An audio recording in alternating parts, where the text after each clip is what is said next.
During the works, we've uncovered part of the original Roman rampart, which of course is the first element of the fortress construction. Around about 90s AD, when the Romans then put their facing wall up, they also constructed towers and the gateways as well in stone. But over time, of course, that's suffered damage and repairs. We have to do our archaeological works, we follow that with our piling works, we then re-excavate and form the reinforced concrete foundation.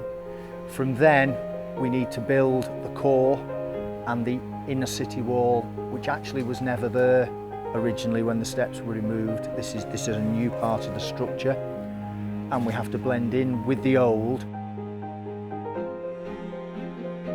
But yeah, it's been a challenge just making this structure secure. Then we've been able to start working on the steps, because effectively it's two different structures that we've built here. We've built the main wall and then the later add on the steps. So yeah, it's been good though, it's been good.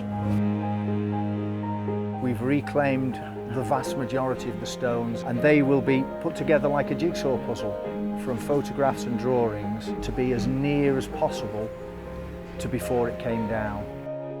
The Roman gate was particularly wonderful find really, because although obviously the fortress had 4 main gates, north, south and east and west, none of those survive above ground level. So none have been seen in living memory, and very little is known about them, about their size and construction. So when we started the works here, when we demolished the steps, and we found that actually the east end of the steps to the wall were built on top of the Roman foundations, that was particularly exciting really.